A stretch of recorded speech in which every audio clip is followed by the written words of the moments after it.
Are you there for a conference or are you there having fun? Having fun. Trying to have fun. You're trying to have fun in a city that Jessie doesn't like. It's a great point you make there, David. When you get back, Stephen, I've got some advice for you on how to manage these things. Yeah, and then we'll chat to Liberty about which ruins in particular she was enthused by. Oh, she won't be able to take the call because we'll be on some Japanese fucking ski field.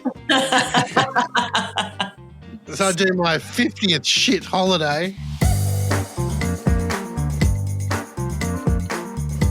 The presenting sponsor for Socially Democratic is Dunn Street. Dunn Street is a campaign agency that specialises in community organising. We only work with people who want to build power to make the world a better place. And if you want to create change in 2025, then hit us up at dunnstreet.com.au. A special shout out to all of our Patreon members as well. And you can join our community for free or for as little as $1.50 a month. And you too can help support this podcast. All paid members receive a welcome gift. So if you have recently signed up, please check your inbox for a message from our producer asking for your shipping address, because without that, then we can't send you your merch. And finally, today's episode is brought to you by Maurice Blackburn Lawyers.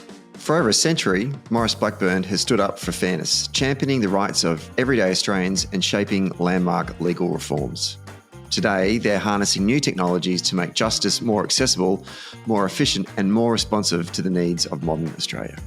All right, let's get on with today's episode. We are taping this one on a Tuesday afternoon in Southern California on the land of the Tongva people, home to the City of Angels, Sandy Cohen, Daniel LaRusso, and Yacht Rock. It's late November, and that means it's time for another monthly edition of the Feeney Files with Jessie, McCrone. And this week we break down the latest news poll showing Labor miles ahead and ask what on earth the Liberals are thinking ditching net zero while trying to win back all of their leafy eastern suburb seats across the country. Then we look at the recent double Libs spill in New South Wales and Victoria, new leaders, new dynamics, and what it means for Labor and the commentariat already dreaming of a moderate revival, plus Feeney's filibuster, Jessie's communication breakdown, and all of your favourite categories. So let's get into it by introducing our two guests. Our regular guest, he was a former Labor MP and Senator, and before that he was a campaign director of a winning campaign machine, David Feeney. Welcome back to Socially Democratic. Always a pleasure, thank you. And she was the Deputy Chief of Staff to Premier Dan Andrews, speaking of winning machines, and is now a managing partner at FMRS Advisory, Jessie McCrone. Welcome back. Thank you, Stephen. Just so pleased to be in LA. Well, I actually, given that we are on leave and still doing this show, I just thought I'd let the listeners know that this episode is sponsored by Modern Times Beer, Hazy Mosaic Indian Pale Ale. I'm having a beer while we do this episode. I think you can allow me that for this. Well, it's 11 o'clock in the morning, so I'm impressed. Well, you're in the future, David. So, news poll dropped this week. Labor continues to lead on both two-party preferred and primary. They've got a 58-42 over the coalition on two-party preferred, and their primary votes basically held steady at 36 for Labor, 24 for the coalition. And I just wanted to there's not much to say about a news poll that's so far away from an election, but here's something that struck me. I feel like it's happening again. Federal Labor has a post-election glow and is riding high in the polls, similar vibes to that post-election vibe in 2022. But it's been 6 months since the last election, and I'm struggling to see what the government is actually about. They're not being proactive on the ideas front. And eventually what happens is your opponent gets their shit together and then begins to mount an argument against you, and then you become a reactive government. And I know that Sean Kelly has written a large essay in the Quarterly essay. I have not read it. I do plan to read it over the course of our vacation, and maybe we'll try and get Sean on the episode. I don't know if either of you have had a chance to read Sean Kelly's piece, but it kind of goes to a bit of what it's all about. But it's 1 month until the country shuts down for summer, and we all go to either the beach or watch the tennis or the cricket. And I'm hoping by February 2026, this government comes out with an agenda to roll out for the next 2 years to take us to the election. So my question to you, David Feeney, is: should we be worried? Well, we should always be worried. We worry for a living, don't we, Steve? Like the Labor Party is like barracking for Collingwood. You're never far away from a decent amount of worry. But I'm a bit more optimistic about it than you sound. And let me perhaps explain why. I think there are a couple of matters of consequence underway. We can see, for instance, with the environmental legislation, this is the first major effort by a federal government in a quarter of a century to renovate that. And there's quite an arm wrestle going on in Canberra about whether the government achieves an agreement with the Liberal Party on the one hand or with the Greens on the other hand. And so there is a substantial bit of reform sitting at the heart of a political tussle in Canberra going on around that. The other thing is we've got some indications, I think, from the Treasurer and the Finance Minister that the budget is under great pressure and that so I think what that means is that we're going to see the government wrestling with the fact that it's trying to get the budget back into the black in the foreseeable future. There's going to be a budget in May and there's going to be a lot of fiscal discipline and arm wrestling going on behind the scenes about how the government makes cuts so that it can fund its priorities, particularly its new priorities. And I think there's interesting signs that one of those new priorities, and inevitably an expensive one, is going to be childcare. And I think the Prime Minister is directly interested in this. We obviously saw some months ago various scandals horrify all of us about what was going on in the childcare sector. There's been a real loss of faith, I think, in how the private sector is in childcare. This is an issue that affects, just about every family one way or another. We've got a system in this country which is private and expensive and low quality all at the same time, which is, a pretty good effort. So It did make Dunn a billionaire, so I don't know if he's a billionaire. yeah. It's possible you're exaggerating a smidge there. Just a touch there. He's on a good wicket. I think that's the takeaway. Right. Well, he's not ready to buy Amazon yet. But, if you own enough childcare centres in Australia, it's not beyond the realms of possibility that you can buy it one day. So, Stephen, childcare is a big area of reform. We need it. We want it. We've got a PM who wants to deliver it. So I think, my optimistic little heart says that there's a lot of hard work going on up there as they wrestle with the budget, try and meet these priorities. And, they're doing one major thing at this minute, and that's the environmental legislation. Jessie, do you have any cause for concern, or am I being a little bit? And I should flag this. It's just I just feel it's eerily similar to when David and I were sort of when we first started doing these episodes. We sort of brought before Jessie crashed the whole format. You mean? Our initial sort of conversations were, we're doing well, this is going well. But then we started, then the referendum debate began. Then we started to get a little bit worried, and then it was the government was being a little bit more reactive to things that were out of their control. And the next minute it was like, it's a crisis, we're in trouble, we're going to lose the next election. And I just started to feel like going, is this the prologue again happening? And we're watching the same movie unravel, but we're not, hip to it. Look, I think there are a couple of clear differences between this point of time and then, and one of them is the opposition. They're certainly not that the opposition was riding high at this period of the last term, but they're at a very low tide right now. And the government, I think, is able to get away with being given more leeway by political commentary about their political skill and talent after such a massive victory. So some of the conditions around the government are somewhat different. The thing that I don't know, I don't think it's probably unanswerable, someone will know, about whether when this federal government set up in 2022, whether they knew health was going to be the issue that they wanted to talk about at the federal election. Because I would argue it was, aside from the economy and the cost of living, in terms of the agenda they wanted to put forward, health was a central part of that. And they did have a good health offering and the urgent care centres to look at as a point of delivery.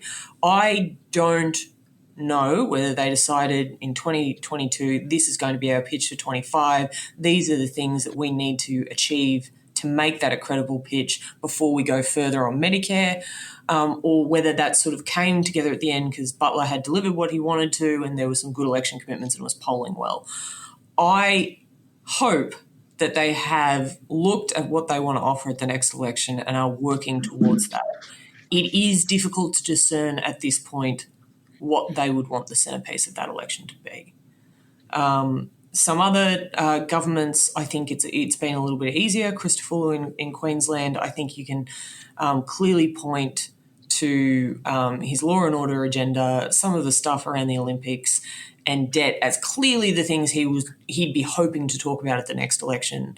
I don't think it is as clear to me from the federal government what that is. That doesn't mean that it doesn't exist.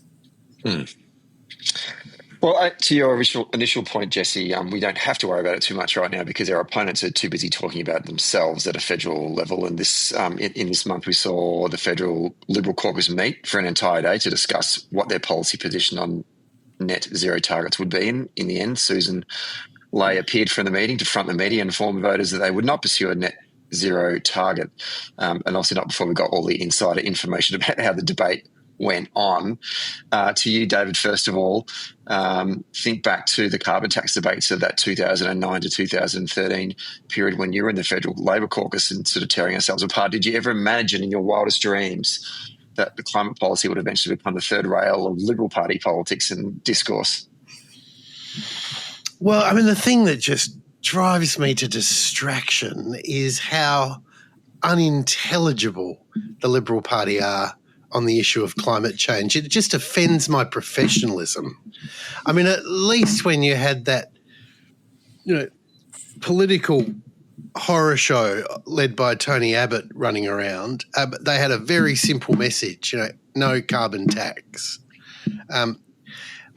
Now you've got, as you say, the opposition has just spent weeks twisting itself into knots. We had the National Party splitting from the coalition on the issue of policy because they adopted a no net zero position. And then that sort of triggered a debate inside the Liberal Party. And then we had different Liberal Party figures come out. And then it was conflated with Suzanne's leadership. And the thing that struck me throughout this debate was how arcane it was. These guys for ordinary Australians, they weren't watching the Liberal Party have a debate about climate change. They were watching the Liberal Party have a debate about algebra, M equals MC minus W, and it was just an unintelligible conversation which had no relationship to the lives of ordinary Australians, not even those interested in climate change.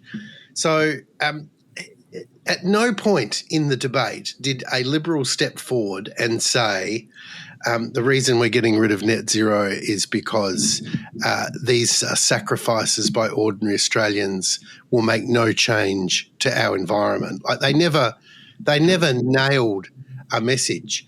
They are just sitting around like the idiot sons of the global conservative movement, aping the politics of the United Kingdom and the United States without learning anything from the language and politics of those countries. You can't just wander onto the stage here in Australia and announce that you're net zero, junking net zero, and somehow have all of the politics of the United States and the United Kingdom rain down on you like manna from heaven, and everybody thinks, well, thank God these guys are lowering power prices and not wasting our tax dollars trying to save the planet. The Liberals have never explained what they're doing. They're just having an arcane conversation about algebra in Canberra. And while they're doing that, no one's looking at what the Labor Party's doing. The government's just saying, well, you go, never interrupt your enemy while they're making a mistake. You just sit over there, with the spotlight on you and hack each other to death with axes about something no one understands while we'll get on with governing. It's just been a blessed period. And at the end of it, the Liberals don't come out with a resolution that means anything to anybody. And just to add insult to injury, I love the fact that they junk net zero but say they're keeping the Paris commitment. It's like, there is algebra on top of arcane, medieval calligraphy. Like, what are these guys? Every time they say Paris, it reminds me of how we used to say Gonski. Like, no one knows what that is. Like, why do we keep saying give a Gonski? Like, no one literally had any idea what that was. And I think that the opposition talking about we're still doing Paris. It's like, well, no one like what? We're still going to Paris. Well, I want to go to Paris too. The Liberals should rename their policy Gonski, actually, shouldn't they? If you had voters in groups and asked them about the Liberal Party's position in supporting Paris, they'd be like, haven't they already had the Olympic Games? Wasn't that last year? And, ask a focus group, what do they think of getting rid of net zero? Like, what are you talking about? What is that? What, a net zero at Coles or is it a net zero at the service station? What are you talking about? Look, I've had a chat to a few Liberals about trying to understand why this argument is even happening. Because if it were me and I was in the opposition, I would kind of a little bit take the view that we don't really even properly have to have a position on net zero yet. What we should be doing is turning to the government and saying, well, you have a target. You should be delivering it. Like, we all know the transition is going to be incredibly... Let Chris Bowen talk about algebra. No, exactly. Like, this is going to be an incredibly challenging period we go through where we're moving from coal, because the stations are broken down, to powering our country by a different means.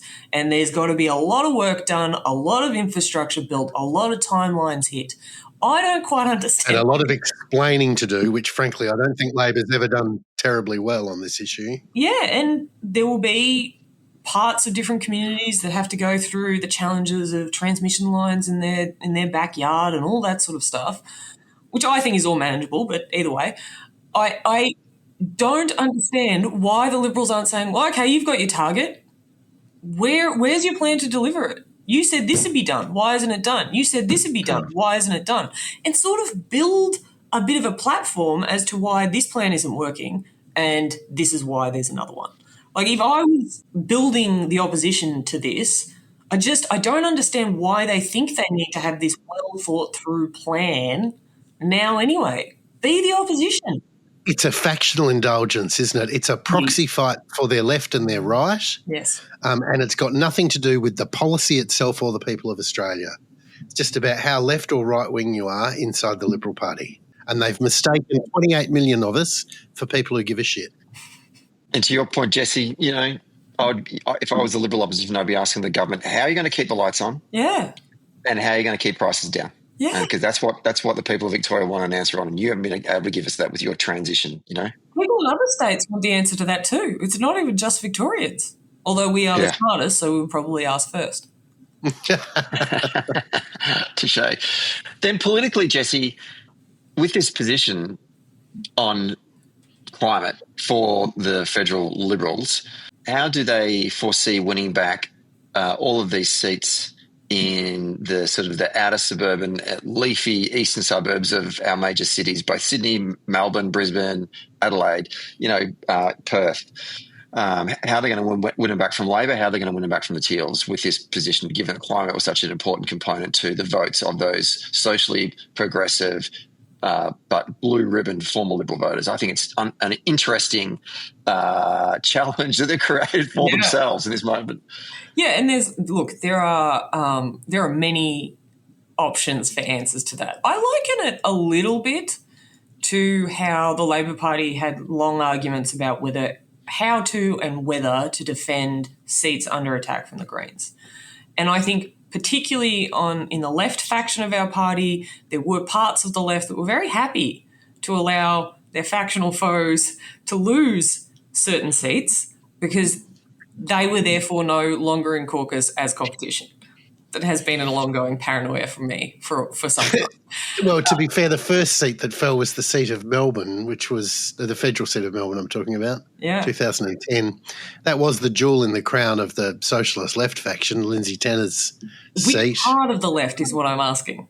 Oh my God, we were getting that arcane. Yeah, that's how deep we're going. I'll leave that to the experts.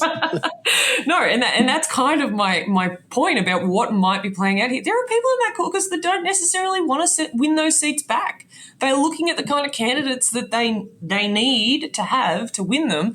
They're not that interested in them. So I don't know that their big priority is winning those seats back. Let me just differ a little bit. There was a vox pop, and I know how hopeless they are, but no, they're brilliant. I love them. Bear with me.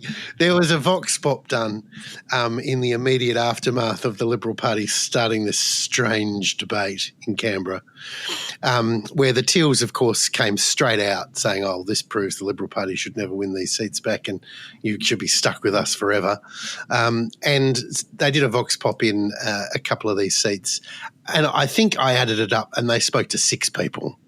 So as a quantitative and qualitative poll, this data is of limited value, but here it is.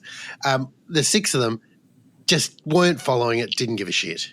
Yeah. And we're interested in all the same issues that you might expect them to be: cost of living and law and order and yada yada yada. So I think, as sort of I ranted earlier, I think this debate the Liberal Party has had in Canberra is so obtuse. It's so arcane that even high education, high income Teal voters in inner city Melbourne and Sydney aren't following it. Yeah, well, not everyone that lives in those seats are a doctor's wife, to use that description. I'd never used that kind of gendered term. Of course Jessie. you wouldn't. Let me explain it to people that haven't heard it before. It is used by other terrible people in the party to talk about a type of voter that is very well off, that has the time and inclination and perhaps not the same pressure on the budget to be concerned about things like childcare, so they can worry about the climate. Luxury beliefs. Yes. To add to the woe that is currently gripping the federal Liberals, I don't know if either of you had a chance to see the results of the latest Australian election survey, the electorally annual, by ANU and Griffith.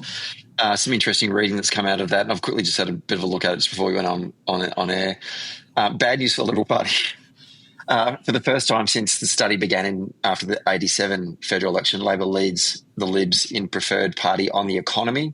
To give you a sense of how much that has jumped, we were behind on the economy versus the Libs by 24 points after the 2019 federal election. We are now in the lead by 4 points. We also lead on the matter of taxation as the preferred party.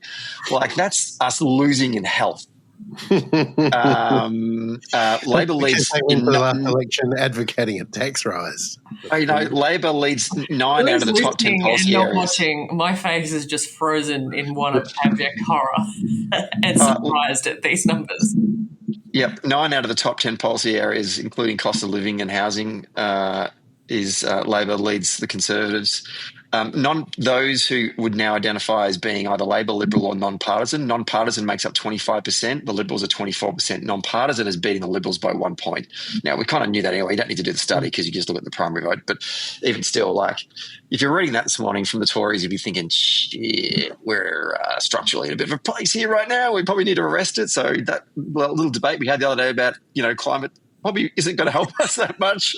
Can I just say how pleased I am that you've read the results that are based on what we're more trusted on the issues, and you just didn't read a bunch of demographics to me, because I have noticed that a few people right now are very talking about, for the first time ever, this generation is going to be the biggest generation. And they keep saying it like this isn't how it always happens with the passage of history. Like, one generation dies out, a new generation becomes the bigger generation.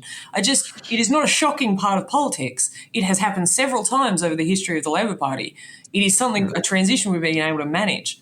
The stats you were reading out, Stephen, are of more concern, I think, to the Liberal Party than demographic analysis.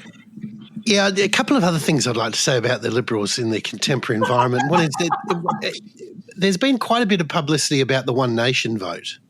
And how the One Nation vote has surged vis-a-vis the Liberals. And I've got an untested hypothesis about this, which is that it's really just unhappy Conservatives parking their vote in a Conservative vehicle. It's got nothing 100%. to do.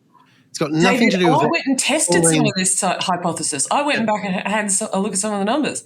After every election, the One Nation surges. And it surges in relation nearly exactly with the drop in the Liberal vote.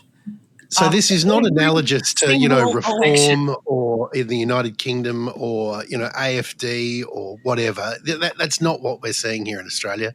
We're just seeing a lot of unhappy Tories who got the shits with the Tory party parking their vote with a Conservative vehicle. But Pauline Hanson and perhaps that lovable moron Barnaby Jones actually think so lovable we don't even know there's something going on here. So, she's running around in a burqa and he's telling the whole of Australia that he's thinking about dating her. And this political game the two of them are playing because they imagine there's some actual momentum in One Nation and there's not. It's the same vehicle it's always been spinning its wheels. But while the Liberal Party are off having a conversation about algebra, shitty Tories are parking their vote there. And it will evaporate. I'm also interested in an angle that I've not seen covered by the Joyce defection. There are those of us that have watched the Hanson party over a long time and realised that they are essentially running a grift machine. They run candidates in places they're not going to win so they can collect more money than they spend and essentially make cash out of elections. It's part of the reason that they don't run in Victoria is that there aren't the same rules around how much money they can make out of an election. I have a theory that Joyce has decided that if he can cut himself into the deal in New England and run for the One Nation and recoup some of the costs, I think there's a money-making scheme here. Yeah, well, I think that conspiracy theory, that's a lot of work to earn tuppence halfpenny, isn't it? I think the point is it's not a lot of work. He's going to win that seat. I'm not against an endorsed National Party candidate. I don't know if that's a certainty. I think what's going on is different. I think Barnaby, who's a much bigger figure in his own imagination than he is anywhere else, imagines himself as the kind of leader of a new right-wing party in Australia, and he thinks if he can just get the founder off the stage, he can bring his own, uniquely Australian version of right-wing populist politics into the One Nation vehicle and drive off with it, which I think is a fantasy Latham had for a time as well. And the reason this isn't going to work is because it's Barnaby and because Pauline's not leaving. She's, I think, already announced she's running again. And so this amateurish grift machine, as you describe it accurately, is just going to wander on across the stage and entertain us, isn't it? And as we've seen in our democracy, the sort of after the post-war sort of alignment between Labor and Liberal in the modern-day Liberal Party, all of these various splits that have happened off of the two majors, including the Nationals in that coalition, have failed to establish themselves as the third way, the third party. And by that, I mean you need to get I'm talking 25% primary, not fucking around with this sort of 10 to 15 that One Nation and well, the even Greens. if they could stabilise at 15%, that would be something. But they never have.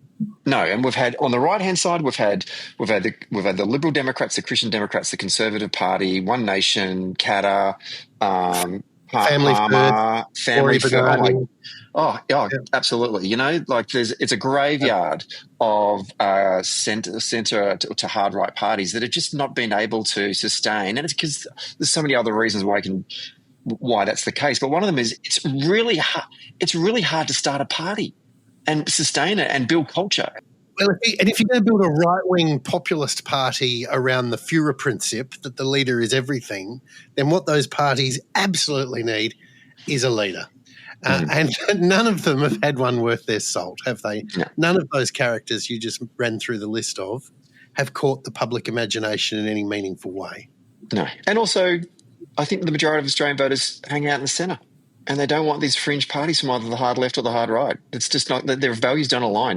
Well, the Greens have got 15% of the vote that says that's not entirely true. I would postulate that a successful, effective, smart, eloquent right-wing leader could, in theory, build something like that on the right. That person there's never been a right-wing populist Bob Brown equivalent.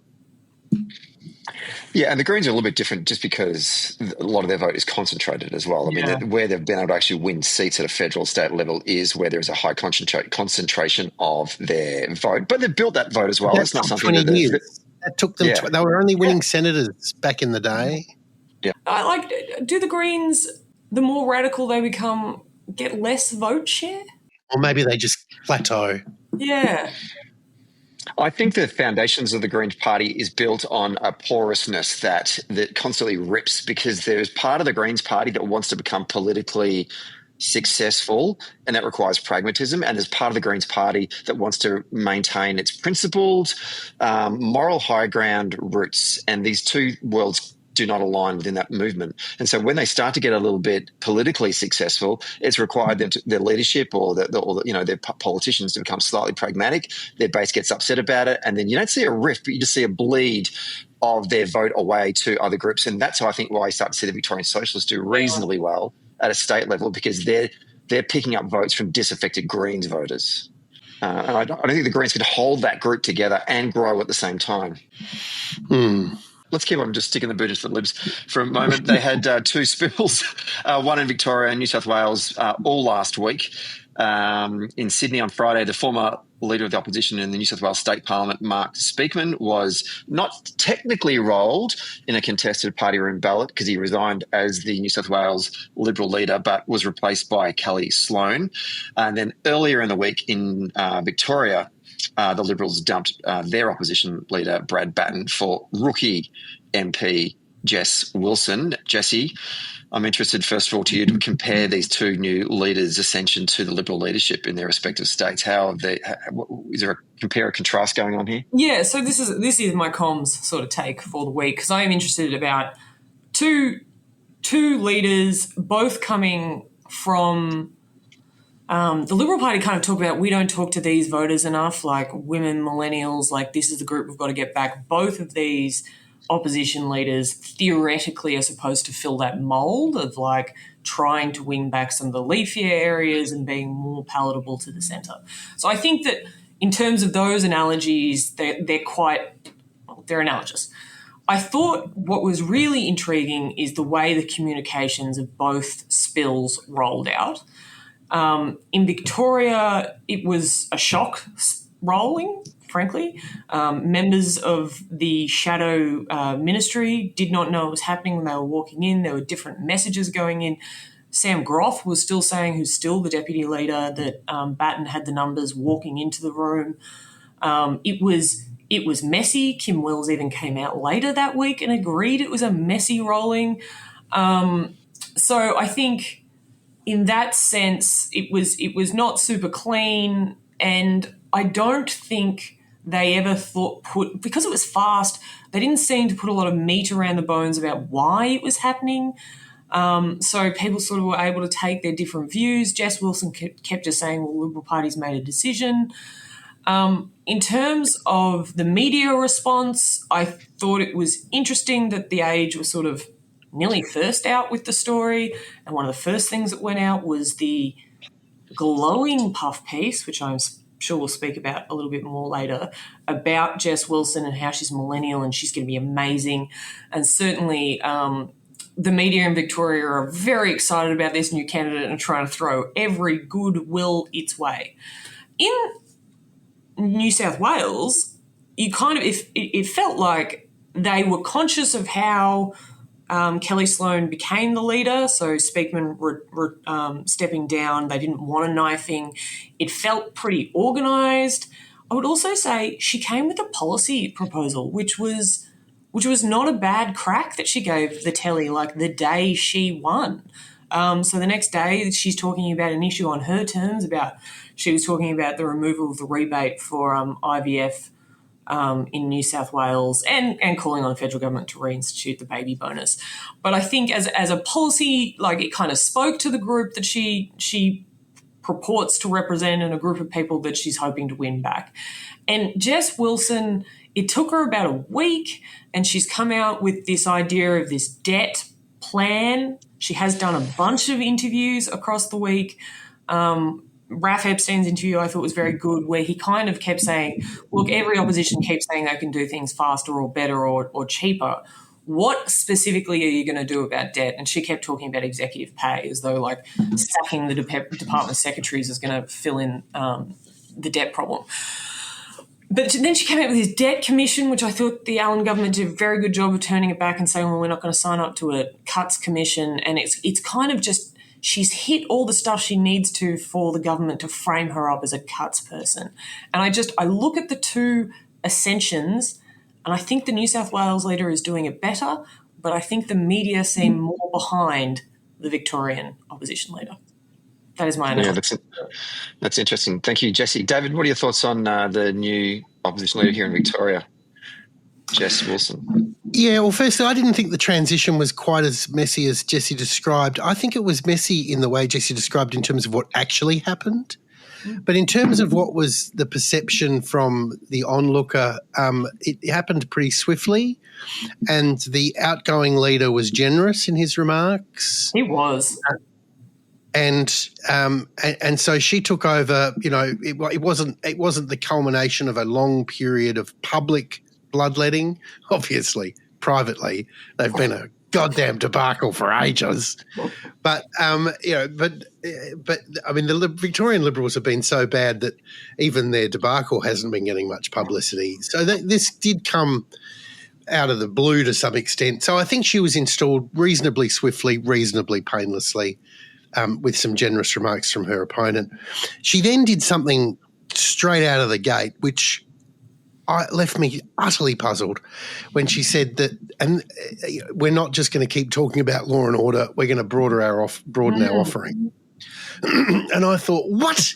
You've been kicking the shit out of us on that issue. Like, you're drawing blood. The government is responding in terms of policy with bail laws. We've got this really complex, difficult, horrible issue around bail laws and, youth crime and, machete crime. And it's an area where the media have been hyping it up with all of the enthusiasm they can muster. The headline is not crime down as compared to 10 years ago, say all the statistics. The headline is, these continuing dreadful incidents that just capture and hold the public imagination. And I'm as guilty of that as anyone. Like, you watch these gangs crashing into homes and CCTV has got a lot to answer for. You are watching it, yeah. So, I think it's been a real weak spot. The government understands that, has been responding. We're kind of, cleaning the blood off our face and getting up again, and they get up and announce that they've lost interest in the topic. I think, well, hallelujah. I don't know where this woman came from, but more of this, that's excellent. And then she named her other priority areas, which are essentially Labor's grid. She said housing. Now, to sort of recover the field a little bit for her, I think she's then – I can only speculate. Jessie, you may know the answer to this. I don't. Maybe I'm not going to talk about law and order thing anymore, is some kind of internal liberal No, it's only internal. That, the critics of her predecessor said all he ever does is talk about law and order and we've got to offer more. There was something – inexplicable. Her predecessor completely cocked up a reshuffle, upset every person who put him in the job, and they needed to explain why they were off him, and they all decided it was because he only talked about law and order. They needed a reason. Which wasn't, I've lost the shadow treasure. Yeah, right. So she's going to change the channel because the channel they're on has been working. And so she's going to change the channel. So I thought her first press conference was a tour de force for Jacinta Allen. But in her defence, as she has said she's going to switch to debt, I think debt is a vulnerability. I've been saying this for some time. There's a lot of very clever strategists and people who tell me I'm wrong about that, and I want them to be right. But I think it's a vulnerability. And she's been, she said, I'm going to have a bipartisan commission, which is going to involve Brumby and Brax, but not Tim Pallas. And she's trying to talk about debt in a way where she's just focusing everyone on the grievance and not getting too bogged down in the solution. I would take issue with that, because I do think people talk about her being experienced, and when I say experienced, I don't care she's only done politics. Like, I'm talking about political experience, and I think the rollout of that particular announcement demonstrated her lack of political experience, because one, it sounded good on paper, it was easily turned into a cuts commission, but when she was asked, will you keep this commission if you win, she said no. And this is the art for her, isn't it? She has to be able to sort of constantly cultivate the grievance and point at the problem and not get bogged down herself in trying to work out the solution. Yeah. Because then she's going to have to start talking about net zero and cuts. But I think she's on fertile field here. I think she's an interesting character. She's brought energy to the job. Everyone's having another look at the Liberal Party. So they're all ticks in her favour. And Jessie, to your point, I think absolutely spot on. The media love it. The media want a contest. They're utterly frustrated that Labor is doing well, notwithstanding all of the challenges that confront it. The media are voting for a fight, and they think this is the Liberal leader who's going to give them one. A couple of things that I want to note on that. One, this is the second time that the Victorian Liberals have rolled their leader at a moment when they had a poll just come out in which the leader had moved ahead, the Liberal Party had moved ahead of Labor on a two-party preferred. They did it. Brad Baden did it to Pseudo, and now Wilson's done it to Baden. Well, they also did. Michael O'Brien was improving their poll in 22. And they rolled in. Anyway. Their inability to just sit on, you get 20 in a game of blackjack and just sit. But they go, nah, hit me. I can get 21 here. I'm sorry, so you bust, right? So that was just deja vu.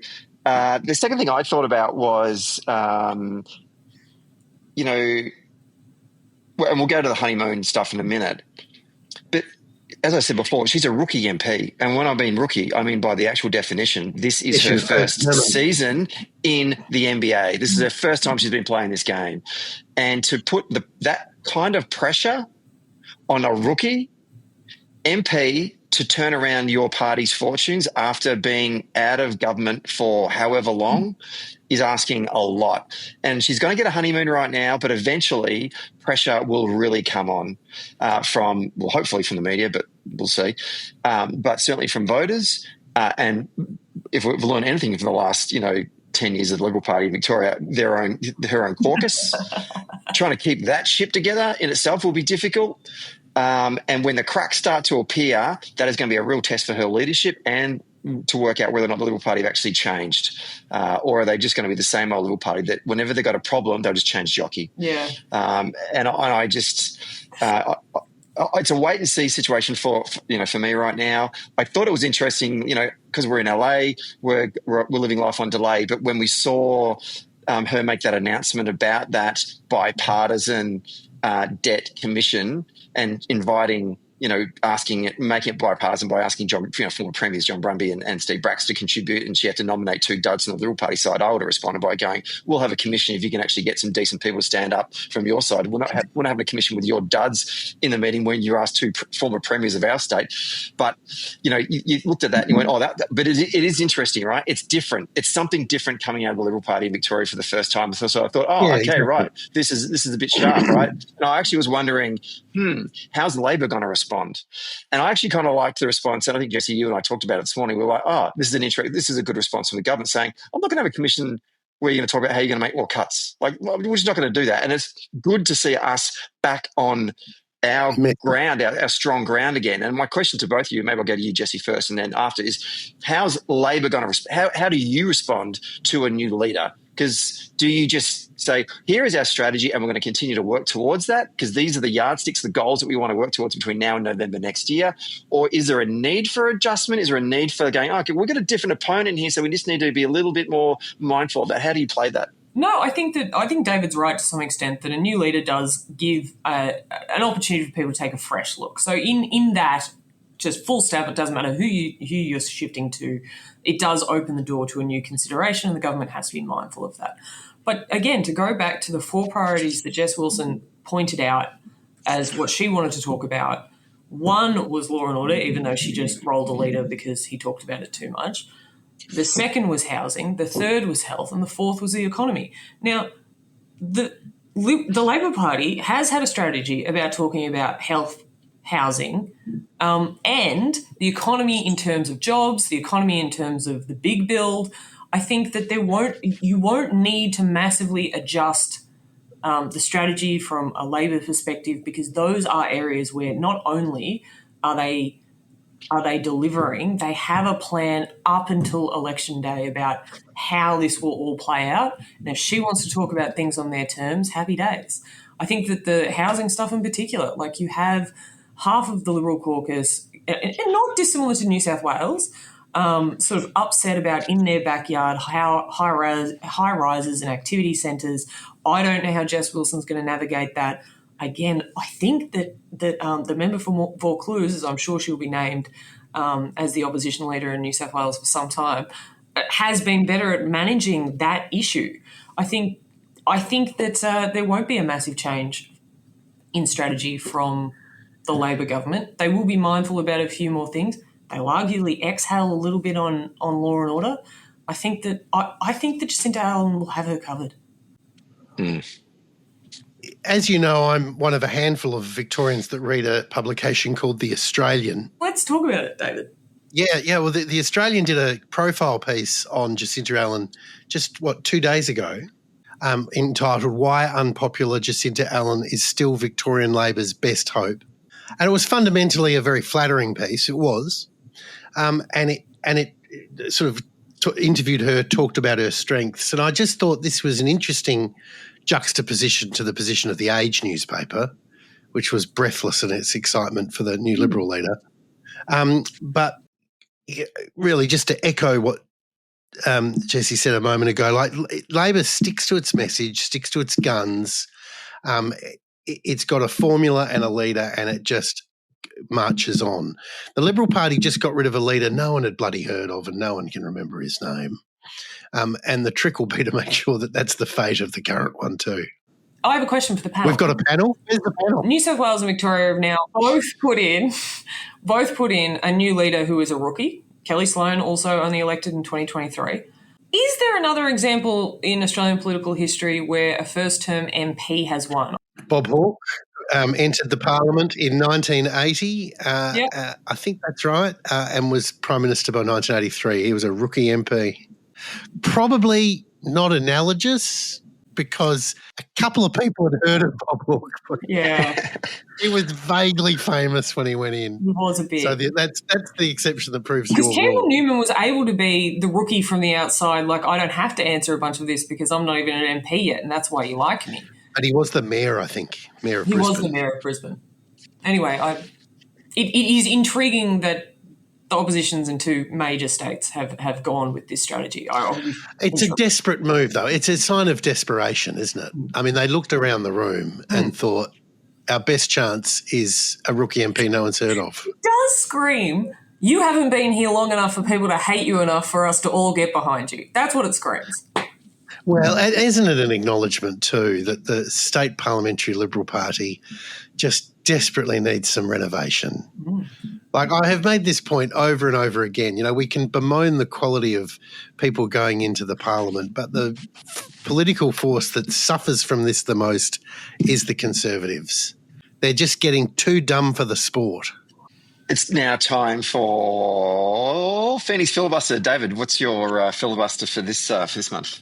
As you know, I'm a long-standing fan and admirer of Drew Hutton, who, to remind listeners, is one of the founders of the Greens political party and a reasonably famous Queensland environmentalist.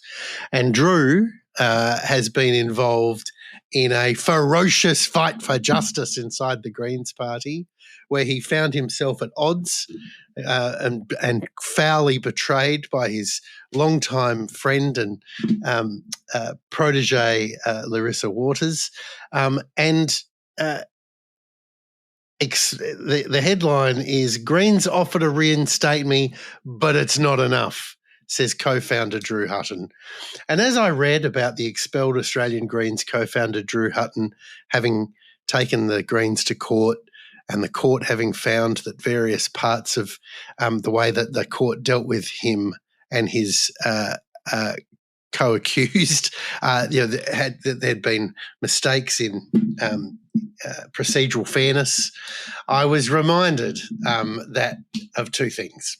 The first thing I was reminded is that the Labor Party learned a long time ago that the rules of a political party are justiciable, and that you have to manage your internal party affairs in a way that is in accordance with natural justice and does understand the law of the land.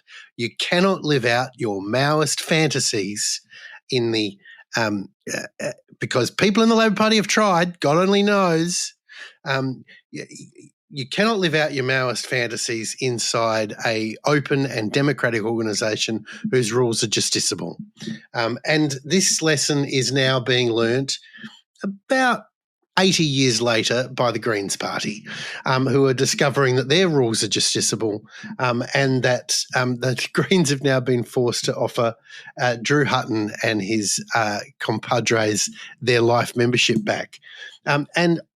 As the Greens Party undertakes this brutal capitulation at the hands of an Australian court that's bringing justice into these dark rooms that occupy the bowels of the Greens Party's deliberations, what do we see but Larissa Waters desperately washing her hands of all of this and pretending she had nothing to do with it. But Drew Hutton, that fearless fighter for procedural fairness, is pointing the finger at her and saying that the Greens leader is absolutely complicit in this culture of censoring, in this culture of cancelling, and in this culture of expulsions, and that the star chamber inside the Greens Party must be brought to account. So good luck in your crusade, Drew. I wish you every strength. You know full well, David, that the Albanese government comes to work every day and works out how they're going to continue to govern this country, and the Liberal Party goes to work every day and works out how they're going to completely rip themselves apart on policy issues. And then Larissa Water walks into her office every day, and the secretary said, "I got another email from Drew Hutton." It's like, I cannot shake this man. This is a matter for the party organisation. If we had more time, I'd ask you how plenary powers fit in all of this, David, but we don't. Oh, the Greens haven't invented those, so their troubles are even worse. Oh, man. Well, I look forward to more updates from your old mate Drew. Drew, deep under, he's like the French resistance, mate. He's out there somewhere fighting for us. Let's go to categories as we wrap up the show. It's getting where we are. It started daylight, but it gets quite dark in Southern California in winter. It's Tory of the Typewriter Award. We actually have a nomination from Ian Human. I think, Jessie, you're going to nominate this one as well, so maybe I'll get you to speak to it because I haven't read it because it's behind the paywall, but it was an article by the Age's Victorian Politics Affairs reporter Annika Smethurst. No. She is not the Politics Affairs that was the byline. Was the byline. This is a very interesting and important point. She is the Victorian Affairs editor because she couldn't be the Victorian political reporter because her husband is the head of communications for the opposition. And you would think then that perhaps it's not appropriate for her to spend a lot of time writing about Victorian politics, given... Although, to be fair to her, she can get a lot of material very quickly to make sure she meets the deadline. Well, it is interesting that her article was the first one out of the gates with the little leadership profile of old Jess. Particularly, frankly, shame on the Age for a bunch of things, but particularly just to even note it in the article. Like, I'll still get angry about it, the fact that she's writing the article, and I don't like that. but cover yourselves and note the conflict. I can't get mentioned, and Stephen can't get mentioned in the paper without us being accused by the age of being married to each other. I don't understand why it's so difficult to note. Outrageous slur. You are not married to each other. Outrageous slur. Especially given my long-standing position against marriage. Then the random text messages we get from all our friends saying, "Why didn't you invite me to the wedding?" Some of them are funny, but some of them are serious. But my point is like they can't even note that in the journalists, like at the end of the article. And it enlivens in me a deeper disappointment. I've always accused the Age of, being written by Greens but owned by Liberals. Now the Age is going to be owned by Liberals, written by Liberals. Look, having not read the article, but read a lot of the other reporting, and obviously Ian has seen Annika's piece as a absolute standout. Sorry, I don't even know if he said what the piece was about. The piece was about Jess Wilson's ascension to the leadership of the Liberal Party in Victoria. And how breathtakingly perfect she is. Yeah. This moderate. They also suggest, the article suggests, when she was the policy director at the BCA, that she is better on the economy than a premier that has sat in ERC's meetings, has been an economic minister early in her career, who has built things. The article suggests because Jess Wilson worked at a peak body that is usually just some sort of shed. Oh, it's just their equivalent of the ACTU, isn't it? It's just like, and I never see the ACTU written in these kind of terms that, they're obviously clearly an economics genius because they've worked at the ACTU. Like that doesn't happen in the Age.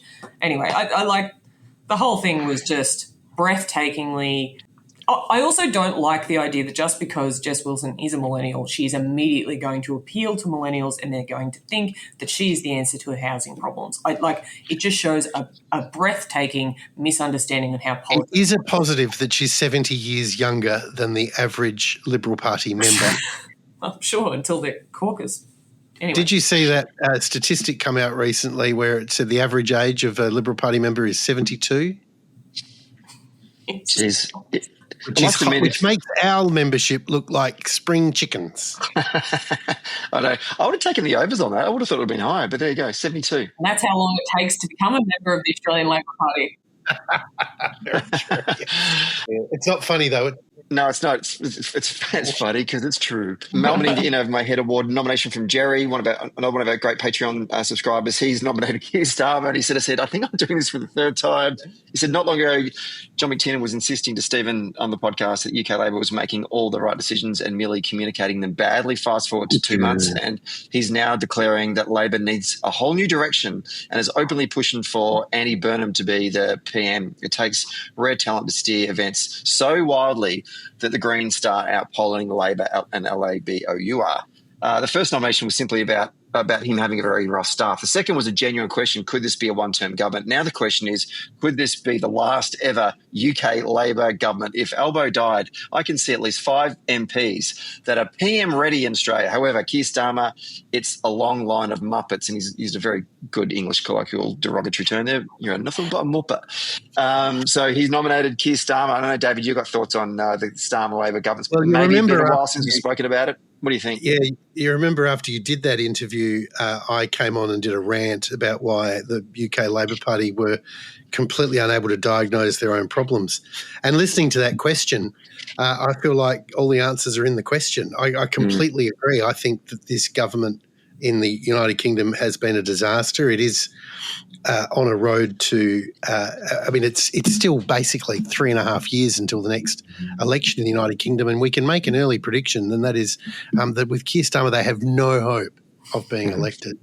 And that's a big call 3.5 years out, but there it is. And it could be the last. I mean, the defeat they're facing will be so monumental because it will be not just geographic but demographic, as we see reform in particular powering ahead mostly on Conservative votes, but with a big swag of Labor ones too. There was a very interesting, I'll finish on this, there was a very interesting by-election recently in Wales, you may have noticed it, where Reform lost to Plaid Cymru, I think it is, the Welsh. Plaid Cymru. Yeah, the nationalists there. And I thought it was a very interesting by-election. Everyone thought, firstly, it's a very safe Labor seat. It's been Labor forever. No one thought Labor was going to win it. So, first time in 100 years, Labor was going to lose it, and everyone knew Labor was going to lose it. So, take that for what it is. But it reminded me of elections in France, funnily enough, where everybody works out how they have to vote tactically in their constituency to beat Le Pen.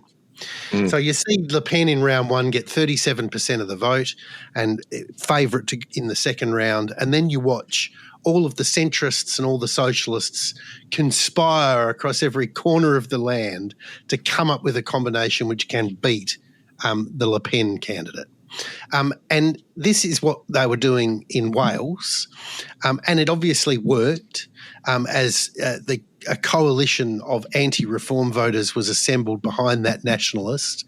But what that tells us too is that as these voters are making their tactical decision about how to beat reform, how to beat the one they hate the most, they're not identifying Labor as that option. So we're going to watch swathes of voters go off to Scottish Nationalist Party or Welsh Nationalists, or perhaps most dangerously Liberal Democrats. Yeah. And Labor's going to be left without a working class, without a tactically voting middle class, and without an ounce of credibility. It's catastrophic what's happening in the United Kingdom. And again, when I listen to Alistair or when I listened to your friend on your show, it's just plain as day that they're being run over by a train and they have no idea where it came from or what it is. And it's my final thought on that is it's such a turnaround. If I was at the election party night when Kier Starmer stood up and gave his maiden speech and you elbowed a Labor Party apparatchik and said, by November next year, there's going to be leadership speculation written through all of the major papers, you'd think you're crazy. You'd think you're crazy. And that's where we are. That's where we are now. And it's just tragic. It is absolutely tragic. Yes. And the other category, so thanks, Jerry. Thanks, Ian. The other category, I'm actually creating a new category, which is a bit of a catch-all one, I think, that we can do for future episodes. It's the Alexander Downer Political Judgment Award, and I'm being ironic there. Do you think that needs explaining?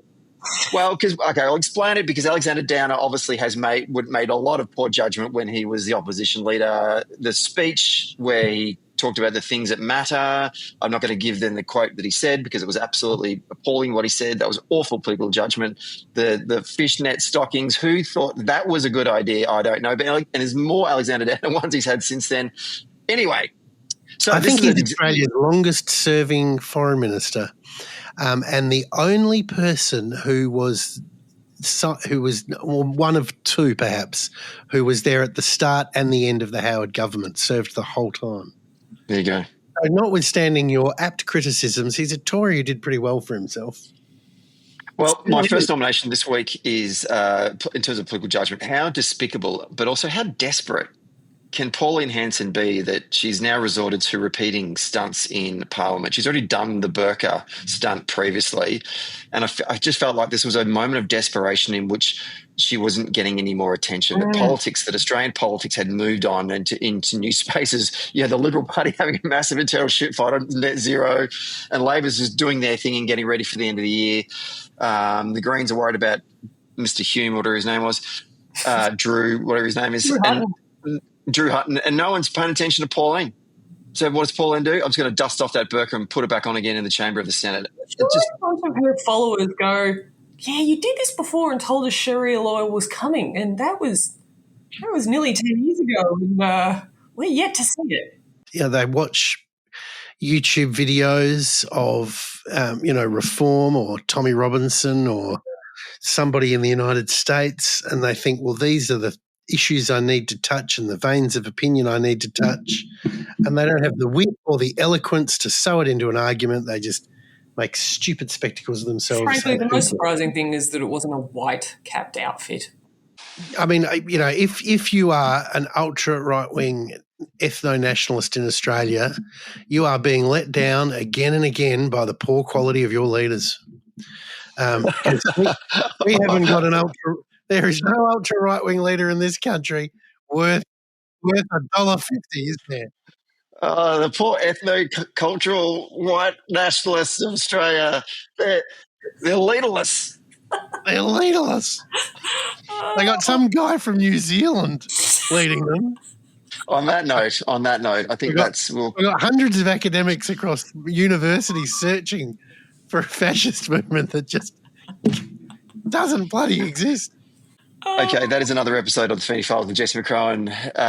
Thank you to our Patreon subscribers for sending through your categories for this week. We do appreciate that. Thank you to both Jessie McCrone and for David Feeney for being flexible in finding a time zone friendly time to record. Really greatly appreciate that. And we'll do one more Feeney Files before the end of the year. We've got one lined up in December. Until then, everyone have a great week. And thank you, Jessie. Thank you, Stephen. And thank you, David. My pleasure. See you next time. Hey, Social Democrats. Thanks for listening. Today's episode was hosted by myself, Stephen Donnelly, and produced by Grace Eyre. If you like the show, please rate us and review us wherever you get your podcasts. And if you really like the show, then join our Patreon community for early and ad-free access to each episode. We regularly take questions and comments from our Patreon members, so get in there if you want to have your say. And finally, get all the latest updates and bonus content by following Socially Democratic on our social media channels. The links are in our show notes. See you next Friday.